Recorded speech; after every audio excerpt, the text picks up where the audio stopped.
ಇನ್ನು ಪೋಕ್ಸೋ ಕೇಸ್ನಲ್ಲಿ ಯಡಿಯೂರಪ್ಪಗೆ ಬಂಧನ ಭೀತಿ. ಹೈಕೋರ್ಟ್ನಲ್ಲಿ ಬಿಎಸ್ವೈ ಜಾಮೀನು ಅರ್ಜಿ ವಿಚಾರಣೆ. ಕೇಸ್ ರದ್ದು ಕೋರಿದ್ದ ಅರ್ಜಿಯನ್ನು ಸೇರಿಸಿ ವಿಚಾರಣೆ ಮಾಡಲಾಗ್ತಾ ಇದ್ದು, ದೂರುದಾರ ನೀಡಿದ್ದ 53 ಕೇಸ್ಗಳ ಲಿಸ್ಟ್ ಕೊಟ್ಟಿದ್ದಾರೆ ಎಜಿ. ಕೇಸ್ಗಳು ಯಾವ ಹಂತದಲ್ಲಿವೆ ಎಲ್ಲ ವಿವರವನ್ನ ಎಜಿ ನೀಡಿದ್ದು, ಯಾರೆಲ್ಲರ ಮೇಲೆ ಎಷ್ಟು ಕೇಸ್ ಇದೆ ಅನ್ನೋದನ್ನ ವಿವರಿಸಿದ್ದಾರೆ. ಕೇವಲ 6 ಕೇಸ್ ಇದೆ, ಅವುಗಳ ಮೇಲೆ ಬೇರೆ ಅರ್ಜಿ ಕೊಟ್ಟಿದ್ದಾರೆ. ದೂರುದಾರ ಮಹಿಳೆಯ ಮೇಲೆ 3 ಕ್ರಿಮಿನಲ್ ಕೇಸ್ ಇದೆ. ಸೆಕ್ಷನ್ 353 ಅಡಿ ಇರುವಂತಹ ಕೇಸ್ ಹೈಕೋರ್ಟ್ನಲ್ಲಿ ರದ್ದಾಗಿದೆ. ಬೇಗೂರು ಠಾಣೆಯಲ್ಲಿ 420 ಕೇಸ್ ಇದೆ. ಬೇಗೂರು ಠಾಣೆ ಪೊಲೀಸರು ತನಿಖೆಯನ್ನು ಮಾಡ್ತಾ ಇದ್ದಾರೆ. 3ನೇದು ಮನಿ ರಿಕವರಿ ಸೂಟ್ ಇದೆ. ಗಂಡನ ವಿರುದ್ಧ ಕೌಟುಂಬಿಕ ಕಲಹ ಪ್ರಕರಣ ದಾಖಲಾಗಿದೆ. ಕೋರ್ಟ್ಗೆ ಖುದ್ದು ಹಾಜರಾಗಿ ಎಡಿಜಿಪಿ ವಿಜಯ್ ಸಿಂಗ್ ಎಜಿಗೆ ಮಾಹಿತಿ ನೀಡ್ತಾ ಇತ್ತು. ಎಡಿಜಿಪಿ ಮಾಹಿತಿಯನ್ನು ಕೂಡ ದಾಖಲಿಸಿಕೊಂಡಿದೆ ಕೋರ್ಟ್. ಈ ಬಗ್ಗೆ ಡೀಟೇಲ್ಸ್ ಕೊಡ್ತಾರೆ ನಮ್ಮ ಪ್ರತಿನಿಧಿ ಆನಂದ್ ಬೈದನ ಮನೆ ಸಂಪರ್ಕದಲ್ಲಿದ್ದಾರೆ. ಆನಂದ, ಪೋಕ್ಸೋ ಕೇಸ್ನಲ್ಲಿ ಯಡಿಯೂರಪ್ಪಗೆ ಬಂಧನದ ಭೀತಿ ಶುರುವಾಗಿರೋದು, ಈಗ ದೂರುದಾರೆ ಕೊಟ್ಟಂತಹ 53 ಕೇಸ್ಗಳ ಲಿಸ್ಟ್ ಏನ್ ಕೊಡ್ತಿದ್ದಾರೆ, ಏನೇನು ಮಾಹಿತಿ ಆಗಿದ್ರೆ ಈಗ ಕೋರ್ಟ್ಗೆ ನೀಡಲಾಗಿದೆ? ಯಡಿಯೂರಪ್ಪ ಸಲ್ಲಿಸಿರ್ತಕ್ಕಂಥ ನಿರೀಕ್ಷಣಾ ಜಾಮೀನು ಅರ್ಜಿಯ ವಿಚಾರಣೆ ಈಗ ಹೈಕೋರ್ಟ್ ಏಕಸದಸ್ಯ ಪೀಠದಲ್ಲಿ ಆರಂಭಗೊಂಡಿದೆ. ಅಡ್ವೊಕೇಟ್ ಜನರಲ್ ಅವರು ಈಗಾಗಲೇ ಸಂಪೂರ್ಣವಾಗಿರ್ತಕ್ಕಂಥ ಮಾಹಿತಿ ಕೊಡುವ ಪ್ರಯತ್ನ ಒಂದ್ ಕಡೆ ಮಾಡ್ತಾ ಇದ್ರೆ, ಯಡಿಯೂರಪ್ಪರ ಪರವಾಗಿ ಹಿರಿಯ ವಕೀಲ ಸಿ.ವಿ. ನಾಗೇಶ್ವರ್ ಹಾಜರಾಗಿದ್ದಾರೆ. ಇಲ್ಲಿ ಬಹಳ ಪ್ರಮುಖವಾಗಿ ಯಡಿಯೂರಪ್ಪರ ನಿರೀಕ್ಷಣಾ ಜಾಮೀನು ಅರ್ಜಿ ವಿಚಾರಣೆ ಸಂದರ್ಭದಲ್ಲಿ ದೂರುದಾರೆ ಕೊಟ್ಟಿರ್ತಕ್ಕಂಥ ಇತರ 53 ಕೇಸುಗಳ ಬಗ್ಗೆ ನ್ಯಾಯಾಲಯದ ಗಮನವನ್ನು ಸೆಳೆಯಲಾಗಿದೆ. ಹಾಗಾಗಿ ಯಾರ್ಯಾರ ವಿರುದ್ಧ ಪ್ರಮುಖವಾಗಿರ್ತಕ್ಕಂಥ ದೂರುಗಳನ್ನು ಕೊಟ್ಟಿದ್ದಾರೆ ಅನ್ನುವಂಥದ್ದು ವಿಚಾರಣೆ ಸಂದರ್ಭದಲ್ಲಿ ಪ್ರಸ್ತಾಪ ಆಯಿತು. ಈ ಸಂದರ್ಭದಲ್ಲಿ ದೂರುದಾರಿ ಆಗಿರ್ತಕ್ಕಂಥವ್ರು ಬಿಸಿನೆಸ್ ಒಬ್ಬ ಮಹಿಳೆ ಆಗಿದ್ದು, ಇವರು ಬಿಸಿನೆಸ್ ಪಾರ್ಟ್ನರ್ ಸೇರಿದಾಗ ಗಂಡನ ವಿರುದ್ಧವೂ ಕೂಡ ದೂರು ಕೊಟ್ಟಿದ್ದಾರೆ ಮತ್ತು ಪ್ರಮುಖ ಅಧಿಕಾರಿಗಳ ವಿರುದ್ಧವೂ ಕೂಡ ದೂರು ಕೊಟ್ಟಿದ್ದಾರೆ. ಇದುವರೆಗೂ ಸುಮಾರು 53 ಪ್ರಮುಖವಾಗಿರ್ತಕ್ಕಂಥ ದೂರುಗಳನ್ನು ಕೊಟ್ಟಿರೋದ್ರ ಬಗ್ಗೆ ನ್ಯಾಯಾಲಯದ ಗಮನವನ್ನು ಸೆಳೆಯಲಾಯಿತು.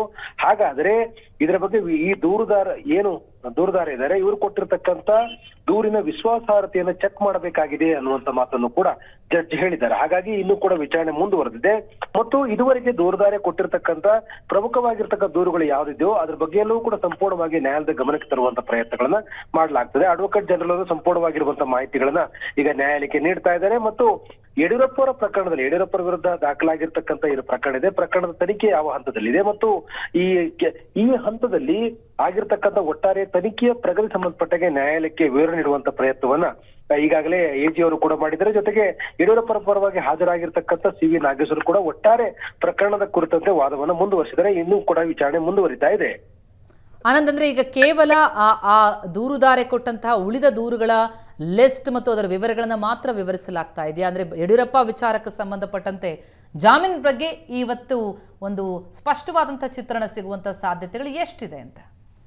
ಇನ್ನೂ ಕೂಡ ವಿಚಾರಣೆ ಮುಂದುವರಿತಾ ಇದ್ದು, ಪ್ರಮುಖವಾಗಿ ದೂರುದಾರ ಇತರ ವ್ಯಕ್ತಿಗಳ ವಿರುದ್ಧ ನೀಡಿರ್ತಕ್ಕಂಥದ್ದು ಮುಖ್ಯವಾಗಿ ಅಲೋಕ್ ಕುಮಾರ್ ಸೇರಿದಾಗೆ ಅಲೋಕ್ ಕುಮಾರ್ ವಿರುದ್ಧ ಅಂದ್ರೆ ಹಿರಿಯ IAS ಅಧಿಕಾರಿ ಆಗಿತ್ತು, IPS ಅಧಿಕಾರಿ ಆಗಿರ್ತಕ್ಕಂಥ ಅಲೋಕ್ ಕುಮಾರ್ ವಿರುದ್ಧ 7 ದೂರುಗಳನ್ನು ಕೊಟ್ಟಿದ್ದಾರೆ. ಭಾಸ್ಕರ್ ಅವ್ರ ವಿರುದ್ಧ 2 ದೂರುಗಳಿವೆ. ಹೀಗೆ ಬೇರೆ ಬೇರೆ ಅಧಿಕಾರಿಗಳ ವಿರುದ್ಧ ಕೊಟ್ಟಿರ್ತಕ್ಕಂಥ ದೂರುಗಳ ಬಗ್ಗೆ ಕೂಡ ನ್ಯಾಯಾಲಯದ ಗಮನಕ್ಕೆ ತರುವಂತ ಪ್ರಯತ್ನ ಆಗಿದೆ. ಹಾಗಾಗಿ ಇನ್ನೂ ಕೂಡ ವಿಚಾರಣೆ ಮುಂದುವರೆದಿದೆ. ಇನ್ನು ಕೆಲವೇ ಹೊತ್ತಿನಲ್ಲಿ ಯಡಿಯೂರಪ್ಪರ ನಿರೀಕ್ಷಣಾ ಜಾಮೀನು ಅರ್ಜಿಗೆ ಸಂಬಂಧಪಟ್ಟ ಹಾಗೆ ಅಂತಿಮವಾಗಿರ್ತಕ್ಕಂಥ ಒಂದು ಆದೇಶ ಬರಬಹುದು ಅನ್ನುವಂತ ನಿರೀಕ್ಷೆ ಇದೆ. ಯಾಕಂದ್ರೆ ಮುಖ್ಯವಾಗಿ ದೂರುದಾರೆ ನೀಡ್ತಾ ಇರತಕ್ಕಂತ ದೂರಿನ ವಿಶ್ವಾಸಾರ್ಹತೆ ಬಗ್ಗೆನೆ ಅಂದ್ರೆ ನ್ಯಾಯಾಧೀಶರು ಕೆಲವೊಂದಷ್ಟು ವಿಶ್ವಾಸಾರ್ಹತೆ ಚೆಕ್ ಮಾಡ್ಬೇಕಾಗತ್ತೆ ಅನ್ನುವಂತ ಮಾತು ಹೇಳಿರುವಂತ ಕಾರಣಕ್ಕಾಗಿ ಇನ್ನೂ ಕೂಡ ವಾದವಿವಾದ ಮುಂದುವರೆದಿದೆ. ಸಹಜವಾಗಿ ಇನ್ನು ಕೆಲವು ಹೊತ್ತಿನಲ್ಲಿ ಅಧಿಕೃತವಾಗಿರುವಂತ ಆದೇಶವನ್ನ ಜಡ್ಜ್ ನೀಡ್ತಾರೆ ಅನ್ನುವಂತ ಮಾಹಿತಿಗಳು ಸಿಗ್ತಾ ಇದೆ. ಅಂದ್ರೆ ಈಗ 2 ಅರ್ಜಿಗಳನ್ನ ಯಡಿಯೂರಪ್ಪ ಪರವಾಗಿ ಹಾಕಲಾಗಿತ್ತು. ಒಂದು ನಿರೀಕ್ಷಣಾ ಜಾಮೀನು ಅರ್ಜಿ, ಮತ್ತೊಂದು ಈ ಕೇಸನ್ನೇ ರದ್ದು ಕೋರುವಂತಹ ಅರ್ಜಿ. ಇದೆರಡೂ ಅರ್ಜಿಯನ್ನ ಸೇರಿಸಿ ಈಗ ವಿಚಾರಣೆನ ಹೇಗೆ? ಎಸ್, 2 ಕೇಸ್ಗಳನ್ನ ಒಟ್ಟಿಗೆ ಈಗಾಗಲೇ ವಿಚಾರಣೆ ಮಾಡಲಾಗ್ತದೆ. ಅಂದ್ರೆ ಪ್ರಮುಖವಾಗಿ ಯಡಿಯೂರಪ್ಪನ ಕೇಸಲ್ಲಿ ಸಂತ್ರಸ್ತೆ ಏನಿದ್ದಾರೆ, ಸಂತ್ರಸ್ತೆ ತಮ್ಮ ತಾಯಿಗೆ ಮಾಹಿತಿಯನ್ನು ಕೊಟ್ಟಿದ್ದಾರೆ. ತಾಯಿ ನಂತರದಲ್ಲಿ ದೂರು ಕೊಟ್ಟಿದ್ದಾರೆ ಅನ್ನುವಂಥದ್ದನ್ನು ಕೂಡ ನ್ಯಾಯಾಲಯ ಗಮನಕ್ಕೆ ತರಲಾಗಿದೆ ಮತ್ತು ಈ ಕೇಸ್ನಲ್ಲಿ ಸಂತ್ರಸ್ತೆಯ ಹೇಳಿಕೆಯನ್ನ 164 ಅಡಿ ದಾಖಲು ಮಾಡಿಕೊಂಡಿರ್ತಕ್ಕಂಥ ವಿವರವನ್ನು ಕೂಡ ಅಡ್ವೊಕೇಟ್ ಜನರಲ್ ಅವರು ನ್ಯಾಯಾಲಯದ ಗಮನಕ್ಕೆ ತಂದಿದ್ದಾರೆ. ಮತ್ತು ಈ ಪ್ರಕರಣದಲ್ಲಿ 7 ವರ್ಷಕ್ಕಿಂತ ಕಡಿಮೆ ಶಿಕ್ಷೆ ಇರುವಂತ ಮತ್ತು 7 ವರ್ಷದವರೆಗೆ ಮಾತ್ರ ವಿಸ್ತರಿಸಬಹುದಾದ ಸೆಕ್ಷನ್ಗಳನ್ನು ಮಾತ್ರ ಹಾಕಿರ್ತಕ್ಕಂಥದ್ದು ಮತ್ತು ವಿಚಾರಣೆಗೆ ಹಾಜರಾಗುವಂತೆ ಸೆಕ್ಷನ್ 41A ಅಡಿ ನೋಟಿಸ್ಗಳು ನೀಡಿರ್ತಕ್ಕಂಥದ್ದು ಮತ್ತು 28/3ಕ್ಕೆ ಅಧಿಕೃತವಾಗಿರುವಂತಹ ನೋಟಿಸ್ ಕೊಟ್ಟದ್ದು ಎಲ್ಲ ವಿಚಾರಗಳನ್ನು ಕೂಡ ಈಗ ನ್ಯಾಯಾಲಯ ಗಮನಕ್ಕೆ ತರಲಾಗಿದೆ. ಇನ್ನೂ ಕೂಡ ವಾದ ಮುಂದುವರೆದಿದ್ದು ಇನ್ನು ಕೆಲವೇ ಹೊತ್ತಲ್ಲಿ ಅಧಿಕೃತವಾದಂತಹ ಮಾಹಿತಿಗಳು ಸಿಗತ್ತೆ. ಯಾಕಂತಂದ್ರೆ ಇನ್ನು ಕೂಡ ವಿಚಾರಣೆ ನಡೀತಾ ಇರುವಂತಹ ಕಾರಣಕ್ಕಾಗಿ ಅಧಿಕೃತವಾದ ಯಾವುದೇ ಮಾಹಿತಿಗಳು ಲಭ್ಯ ಆಗ್ತಾ ಇಲ್ಲ.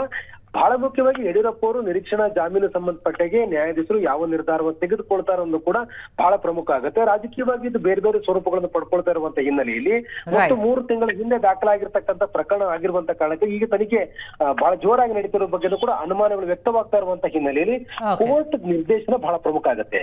ಥ್ಯಾಂಕ್ ಯು ಆನಂದ್ ತಮ್ಮೆಲ್ಲ ಮಾಹಿತಿಗೆ.